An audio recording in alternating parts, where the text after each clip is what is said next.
एक बार जरा तस्वुर कीजिए, एक आम सा लाइव चैट कमेंट जो किसी की पूरी रियलिटी को पलट कर रख दे। हॉरर अड्डा में स्वागत है दोस्तों। आज की दास्तान कोई आम किस्सा नहीं है। स्वास्तिक पहले ही मर चुका है।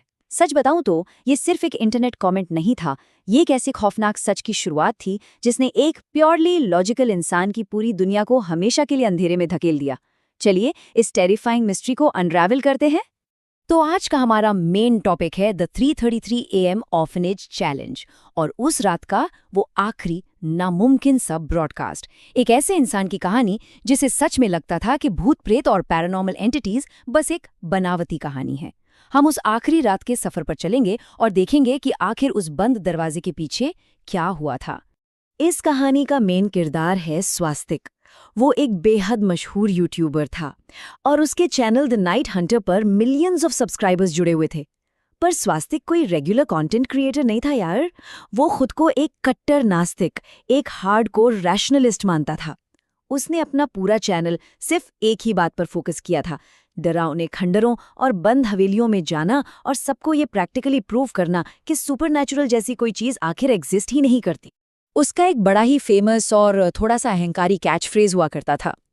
वह हमेशा वीडियो के स्टार्ट में कहता था, भूत सच नहीं होते, ये सब बस आपके दिमाग का वहम है। अगर मेरी बात पर यकीन नहीं तो खुद आकर देख लो। और बिल्कुल यही कॉन्फिडेंस से भरे शब्द उसने अपने आखिरी लाइव स्ट्रीम से ठीक पहले कहे थे, एक पुराने जंग लगे गेट के बाहर खड़े होकर। उस वक्त उसको जरा सा भी अंदाजा नहीं था कि वो किस चीज को चैलेंज कर रहा है। अब उस जगह के बारे में थोड़ा डिटेल में जान लेते हैं। ये जगह शहर से करीब 20 किलोमीटर दूर जंगल के बीचों बीच बना एक अनाथालय था। करीब 15 साल पहले यहाँ एक भयानक आग लगी थी और इस डार्क ट्रेजेडी में कई बच्चों और उनकी देखभाल करने वाली एक ओल्ड केयरटेकर की जान चली गई थी। तो स्वास्तिक का सबसे बड़ा चैलेंज यही था, इस वीरान जगह पर पूरी रात बिताना। एक ऐसी जगह जहाँ आज भी आसपास के गांव वाले रात के अंधेरे में बच्चों के रोने और हंसने की आवाजें सुनने का दावा करते हैं।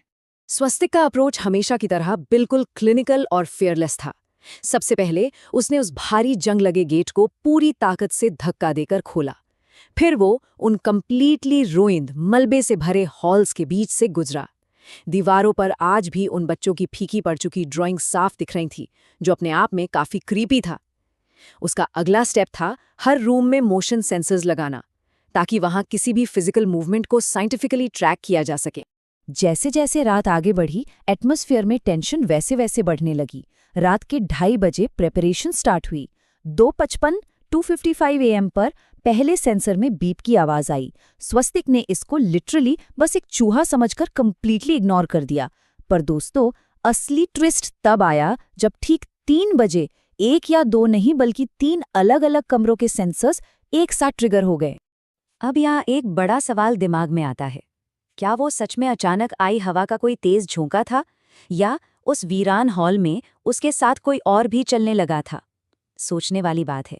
3 अलग कमरों में आइसोलेटेड सेंसर्स का एक साथ बजना साइंटिफिकली बहुत अजीब था, लेकिन स्वास्तिक ने अंदर से नर्वस होते हुए भी इस चीज को बस मौसम का बहाना बनाकर नर्वस हंसी में टाल दिया। लेकिन डेटा तो कभी झूठ नहीं बोलता है ना। रात के 3:07 पर मैंने हॉल का टेम्परेचर अचानक से ड्रास्टिकली गिर गया। जो टेम्परेचर कुछ ही देर पहले एक कंफर्टेबल 24 डिग्री था, वो तेजी से गिरकर सीधा 16 डिग्री सेल्सियस पर आ गया। ये कोई छोटा मोटा नेचुरली अकरिंग बदलाव नहीं था। इस एकदम से आई कड़कड़ाती ठंड ने प्रैक्टिकली स्वास्तिक को भी बुरी तरह हिलाकर रख दिया था। और इस सब के बीच लाइव स्ट्रीम के चैट का नज़ारा तो और भी इंटरेस्टिंग था। व्यूअर्स पूरी तरह से डिसबिलीफ में थे। कोई लिख रहा था, हमें डराने की कोशिश मत करो, तो कोई कह रहा था, ये बस व्यूज के लिए एक चीप ट्रिक है, सब फेक है। लोग उस पर ऑडियंस को मैनिपुलेट करने का इल्जाम लगा रहे थे। और ठीक उसी मोमेंट पर हॉल में बिना किसी फिजिकल प्रेजेंस के बच्चों के हंसने की आवाजें गूंजने लगीं। हालांकि चैट ने कॉन्फिडेंटली उसे भी एक प्री रिकॉर्डेड साउंड इफेक्ट ही मान लिया। फिर समय हुआ रात के 3:20 AM। ये एग्जैक्टली वो पॉइंट था जहां फिजिकल रियलिटी के सारे रूल्स प्रैक्टिकली टूटने लगे। पुराने डाइनिंग एरिया में रखी टूटी हुई कुर्सियां और मेजें बिना किसी सहारे के अपने आप धीरे धीरे हिलने और वाइब्रेट होने लगी। अब हवा वाले एक्सक्यूजेस बिल्कुल काम नहीं आ रहे थे और उस फुटेज में पहली बार उस ओवर कॉन्फिडेंट यूट्यूबर के चेहरे पर डर बिल्कुल साफ झलक रहा था। और अब हम आते हैं उस रात के ठीक पिक क्लाइमैक्स पर। 3:33 3:53 AM, जिसे हम द ग्लिच कह सकते हैं। अचानक से स्वस्तिक के हाथ का कैमरा वायलेंटली ग्लिच करने लगा। स्क्रीन पर अजीब सी लाइंस और डिस्टॉर्शन आने लगे, और उस डिजिटल डिस्टर्बेंस के ठीक बीच में एक ऐसी खौफनाक आकृति उभर कर आई जिसने पूरा नैरेटिव ही हमेशा के लिए बदल दिया। वो आकृति एक बूढ़ी औरत की थी। उसने सफेद साड़ी पहनी हुई थी, चेहरे पर आग से जलने के बहुत गहरे हॉरिफाइंग निशान थे और उसकी आंखें कंप्लीटली सफेद थी। सबसे ज्यादा चिल करने वाली बात तो ये थी कि ये औरत सिर्फ और सिर्फ कैमरा की डिजिटल स्क्रीन पर विजिबल थी। रियल लाइफ में स्वस्तिक के ठीक पीछे कोई फिजिकल एंटिटी थी ही नहीं। उस औरत के चेहरे पर कोई गुस्सा नहीं था, बल्कि एक डेड, शांत और बेहद सीरियस चेतावनी थी। लाइव चैट में तो इस पॉइंट के बाद जैसे भूकंप ही आ गया। लोग प्योर पैनिक मोड में आ गए। मैसेजेस फ्लैश होने लगे, भाई भाग वहां से, वो तेरे ठीक पीछे है। पूरा कमेंट सेक्शन डर और कंफ्यूजन से भर चुका था। सब लोग डेस्परेट होकर उस यूट्यूबर को उस अदृश्य खौफ से बचकर भागने की मिन्नतें कर रहे थे जो उसके कंधे पर एक साए की तरह खड़ा था। और ठीक उसी टेरिफाइंग मोमेंट पर स्वास्तिक के फोन पर एक ऐसी नोटिफिकेशन पॉपअप हुई जिसने आखिरी बची खुची उम्मीद भी तोड़ दी। ये कमेंट किसी ट्रोल का नहीं, बल्कि खुद स्वास्तिक के ही ऑफिशियल अकाउंट से पिन किया गया था। उसमें लिखा था, अकाउंट हैक नहीं हुआ है तो सच में मर चुका है। इस एक अकेले सेंटेंस ने रियलिटी और इल्यूजन के बीच की सारी दीवारें गिराकर रख दी।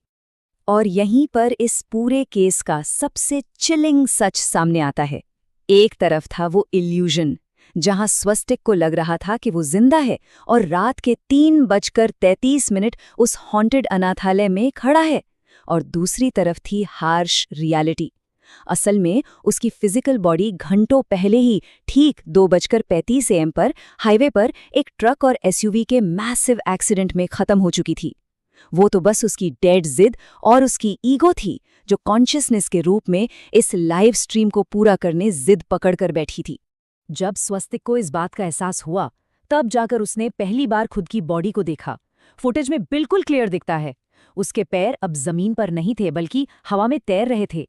उसके हाथ धुंधले और कंप्लीटली ट्रांसपेरेंट होते जा रहे थे। और देखते ही देखते हॉल के उन अंधेरे कोनों से डर की काली ट्विस्टेड परछाइयां निकल आईं, जैसे वो उसे हमेशा के लिए उसी अनाथालय में कैद कर लेना चाहती हों।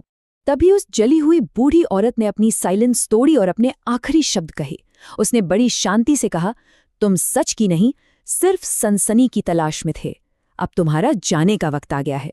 ये बोलकर उसने उन भयानक परछाइयों से बचाने के लिए स्वास्तिक का वो ट्रांसपेरेंट हाथ थोड़ा और ऊंचा, और ठीक उसी पल वो भारी कैमरा स्वास्तिक के हाथों से छूटकर सीधा फर्श पर जा गिरा। अगली सुबह आखिरकार पुलिस इन्वेस्टिगेटिंग टीम वहां पहुंची। उन्हें वो कैमरा उस अनाथालय के बिल्कुल खाली रूएंड हॉल के बीचों बीच फर्श पर पड़ा हुआ मिला। सबसे हैरान की बात ये थी कि कैमरा अभी भी चालू था, बैटरी डेड होने तक रिकॉर्डिंग ऑन थी, पर वहां किसी भी फिजिकल इंसान का दूर दूर तक कोई नामो निशान नहीं था। पूरी जगह कंप्लीटली साइलेंट थी। तो अब एक ऐसी बात दिमाग में आती है जो सच में रोंगटे खड़े कर देती है। एक बड़ा पैराडॉक्स है ये। अगर पुलिस रिकॉर्ड्स और फेटल हाईवे एक्सीडेंट कंफर्म करते हैं कि स्वस्तिक की मौत स्ट्रीम शुरू होने से घंटों पहले ही हो चुकी थी, तो फिर वो भारी भरकम गियर्स और कैमरा उठाकर उस अनाथालय के अंदर लेकर कौन गया? ये एक ऐसी ब्रोकन टाइमलाइन है, एक ऐसा इम्पॉसिबल सुपरनैचुरल पजल है जिसका लॉजिकली कोई जवाब ही नहीं है। और उस पजल का आखिरी हिस्सा और भी डार्क है, जो उस रिकवर्ड फुटेज के एब्सोल्यूट फाइनल फ्रेम में रिकॉर्ड हुआ। स्क्रीन के ब्लैक कट होने से जस्ट 1 सेकंड पहले वही आग में जली हुई बूढ़ी औरत उस कैमरा के लेंस के आर पार सीधे आपकी तरफ घूरती हुई नजर आती है, और फिर सब कुछ अंधेरे में डूब जाता है। तो ये दास्तान हमें सोचने पर मजबूर करती है। क्या जिसे हम साइंस के नाम पर एरोगेंस में रिजेक्ट कर देते हैं, वो सच में एग्जिस्ट नहीं करता, या फिर वो अंधेरे में छुपकर बस हमारे एक रॉन्ग कदम का इंतजार कर रहा होता है?